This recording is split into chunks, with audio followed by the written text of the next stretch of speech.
So welcome back, kings and queens, and welcome if you're new here. My name is Hope King, and I'm the designer behind King's Designs MD. If you see me moving cords, I'm trying to move around and make sure I am in frame for you guys. So I am working on some plushies, my elves, for some little people that I know that will enjoy them. And so I'm pressing these out. I'm not pressing to prep for my vinyl. I guess I am though. I'm really pressing just to straighten everything out. I ordered these in the shipment. I think some of you guys saw a video that I did before. And I ordered these in the shipment, a case. If you don't know, you can get these shipped from Dollar Tree online. They will ship them to the store for free. You simply need to wait. Now, I ordered mine probably 2 months ago in preparation for a holiday season.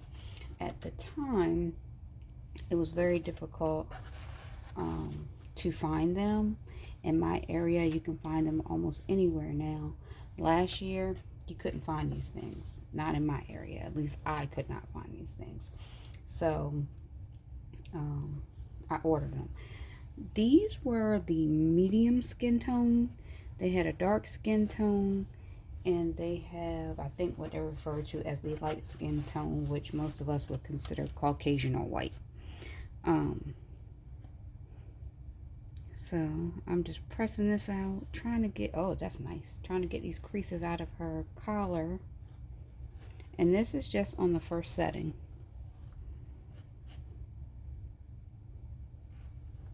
Now, when you actually go to press it for the purpose of putting vinyl on, you have to press it for about 5 seconds.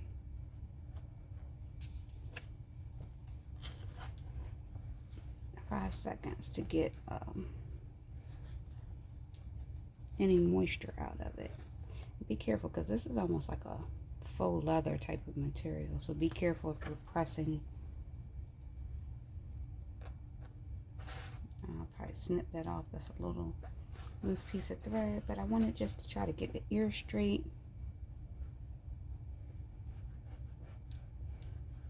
And kind of laying flat. Yep. The girls, I'm going to put some cute little earrings on.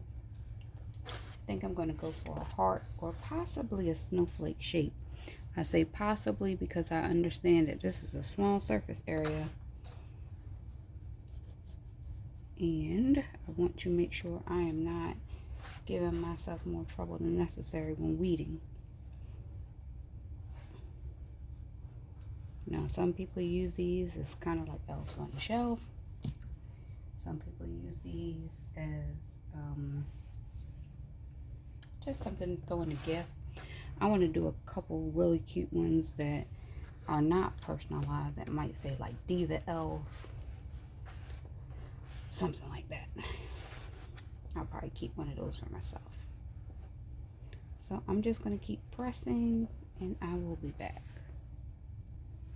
Now, just as a quick tip, I will say with Dollar Tree, you have to be careful, because when you get things shipped, you don't know what you're getting. When you go to the store, you can pick things up and get them to look exactly like what you're expecting. This one, I noticed, because I sew, the arm is a little flipped around. This is probably something I can fix or work around, but you just want to be careful of something like that when you order them. Also, the same thing like for the shot glasses. I've ordered shot glasses, and a couple of them had chips in them. When you go to the store, whether you're ordering them or picking them up in the store, you might want to, and I have a shot glass here, you might want to just peel the box back carefully, because they shake in the box, but peel the box back and check the rims of the glass, because you want to make sure that there's no chips or cracks in your glass. You're paying for this, and if somebody's ordering from you, they're paying for it, and that's, you know, profit and loss. So just be mindful of those things. Now, if you do get something that's defective or not quite what you want, It's not the end of the world. Some of the things you can do with them is use them as test items. I've done that. If you're not sure about how to press an elf and you don't want to burn one up, if you have one that's not quite up to par to your standards, use that one as your test item. Same thing with the glass. If you're not sure whether you can get vinyl on there, water slide, whatever have you, use that particular item, that glass, as your test item. Do your test run on your sizes, your measurements, and all that, and you're not wasting anything because it's a cracked glass. So there we go. Now I have my elves pressed the way that I would like to have them pressed, for the purpose of prepping them to press again for my heat transfer vinyl. But that was just to lay everything down. The other thing you want to be mindful of, and I've seen people doing it, when you put the names on one, you want to measure your area. And of course, I don't know what I did with my measuring tape right now. I just had it yesterday. But you want to measure your surface area so you can get a great measurement. One of the things I've noticed people doing, because they don't have a good measurement on their elf to start with, they are putting vinyl down and it's getting over top of the bibs or collars or whatever you want to call them for the elves. If you have a proper measurement, it should sit under the elf. Now again, this is a Dollar Tree item. The measurement may not be exact on all of your elves consistently, so pay attention to that. So if you want to see me measure, I know some people have some difficulty with measuring, but if you want to see how to measure, I would go from the tip of this down to the waistline, which is about a little less than 1 inch. You have about an 1/8 of an inch that would be right here. But again, it's not going to be the same on each one. So you see you have a clear 1 inch here. I hope you can see. You have a clear 1 inch here. So if you do about 7/8 of an inch or a whole inch in height, you should be good. Now this way, I wouldn't go past, this is 2.5 inches. So you can get 2.5 inches. I probably wouldn't go past 2 if I could help it. So you can get a good middle measurement there. This is 2 inches. That's what it would look like if you had a 2-inch name on it. If you went for the full 2.5, it would sit from here to here, almost all the way across the chest. Again, on this one, you would have to be mindful that you don't have that clearance because of this. You can either lift it up and iron it on, but you don't want the name to be covered, because if you did 1 inch and the name was here, this would come across here. So be mindful of that. You can lift it up and iron it on, and I've seen some people just iron totally across it with the bib down. I don't know why, but that annoys me. I don't easily get annoyed by things, but that one bothered me a little bit. But it's your item. It's for your people. You do whatever you want. Do what makes you feel good, and you know it's going to work for them. So that's just another tip. You do have to use heat transfer vinyl. So I talked about this in one of my other videos, but if you don't know the difference, heat transfer vinyl usually has like a matte finish on the background and a shiny finish on top, because this is the carrier sheet. So when you actually iron it on, you have this type of film that's left over when the vinyl separates. If it has grid lines on the back, if it looks like that on the back, it is very likely permanent vinyl and not meant to iron on. Some people struggle with this and don't understand why their project is not working. Check that first. Make sure you're using the right type of vinyl. Different vinyls have different patterns on the back, but typically anything that has a grid line on the back is not meant for ironing. The ones that are meant for ironing usually have a plain backing of some sort. It could be white, it could be the same color as the front, just in a matte finish. But that's what it would look like for heat transfer vinyl, as opposed to a permanent vinyl, a different brand permanent vinyl. Now, I was pulling through all these just because I wanted to test colors. I mean, I have white, and I know a lot of people use white. I'm kind of bored with it at this point. So I'm thinking about maybe a yellow. I noticed the guys have a yellow across the buckle. So a yellow might be a bright, vibrant color to add to it. Don't think I would add blue unless somebody specifically asked for that color. And then there's green. All of their chests have green across them, so I wouldn't use green for the chest. But if you wanted to do a design for the earrings or the skirt, you could absolutely use green. Now, I didn't measure two other areas, so we know we have about an inch here by a 2.5 max across the chest. And the guys look like they're shaped a little differently. Maybe it's just me. He's almost pear-shaped. So let me measure him. You have a good inch clearance here, and you have the same 2.5. You could actually even go a little bit wider if you went lower across the chest, bottom chest for the male elf.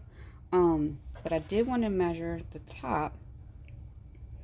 So you have the same about 2.5 inches at the top to work with. So if you stuck with a 2.5 and a 2.5, you should be pretty good. Now, if you wanted to do the feet, the foot measures at about, I wouldn't go past a 1.5 on the foot in width, and I would not go past a 1 inch. I want to make sure. You don't have 1 inches all the way over, so if you wanted to do a whole inch, you would have to stick to an inch by an inch.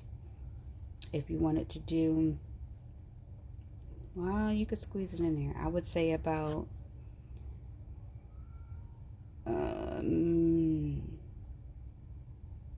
maybe 0.75 if you went on your Cricut in height here. And if you did the 0.75, you should be able to get all the way across. But you see it here. You can safely get in 1/2 inch, but that's going to be super small.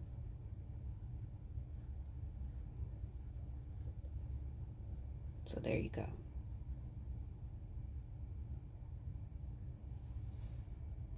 So 0.75 were for my seamstresses, 6/8 of an inch in height. And I really wouldn't want to do a full 2 inches because that is really taking up a lot of space. I really would stick to about 1.5 on the foot. That's just me. You guys can measure how you like. You see it here for yourself. How it would measure here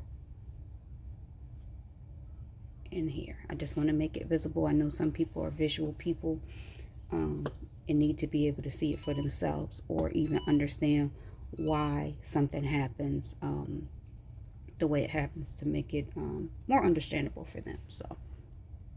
So I need a new mat.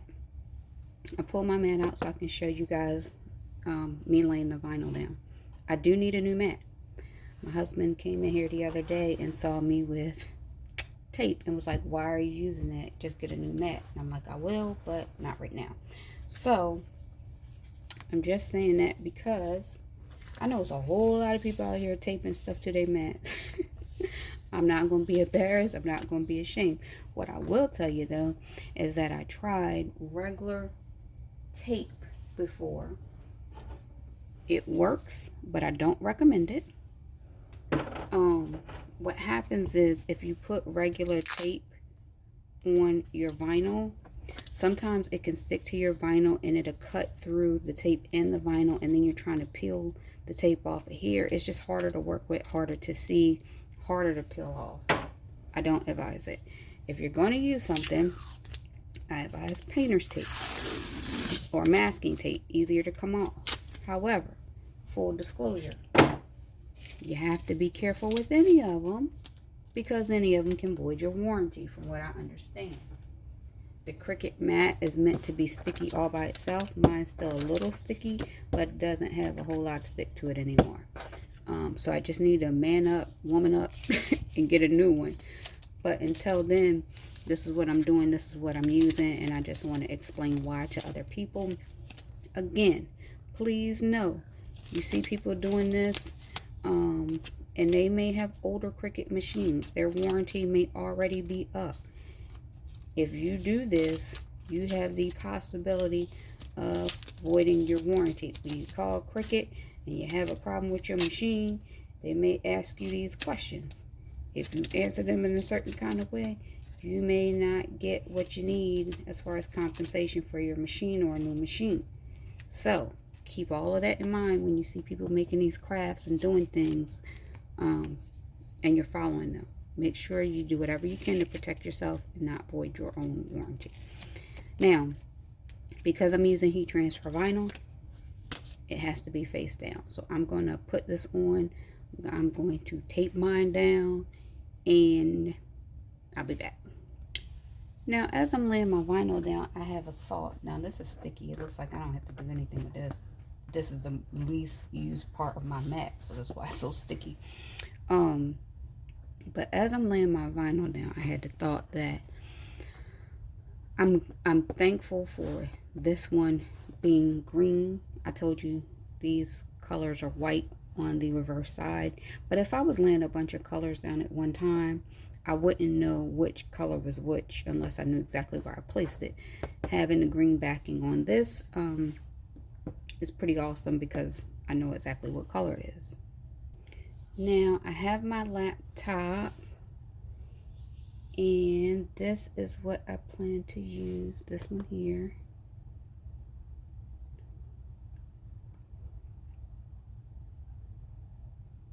And I think I've already made a video on this, but on how I did this. For anybody who hasn't seen it or doesn't know, I tend to make designs in Canva and then upload them to Cricut. That way I can get the fonts that I want. And all of that. Now these are, let me shrink my screen down so I can see everything together. These are the names that I'm going to be using today. I couldn't remember if I had separated everything. I think I'm going to leave this one off for now. I'm going to do this. And if you don't have your names separated and you need to work with a certain amount of space, you can slice them apart. Just show you really quickly how I slice things apart. This is just to get them free and separated so that I can work with everything individually. So just highlight and slice. And make sure you get the whole name, because it looks like a part of that was about to be cut off. So highlight and slice. And I would do that for each one just to free them up. Now if I was working with a large piece of vinyl, I wouldn't care because, sorry guys, I'm thinking, talking, and working at the same time. If I was working with a large piece of vinyl, I wouldn't care because I already know that I would have enough vinyl to run through my whole sheet. Since I'm working with smaller pieces of vinyl, I want to do it this way. Now, if you're new to Cricut, you probably don't know, but there is a width and a height at the top. So when I'm adjusting my names, I'm going up here and putting 2.5 in the width, and it's going to automatically adjust the height. So the first name, Amara, is 2.5 by 0.89, and that works for me because I know it's going to be under that 1 inch. Now Messiah's name is 2.5, and then it automatically adjusts to 0.75. So again, I know it's going to fit into that space. Now, just by comparison, I know the other two names should fit in the space as well. So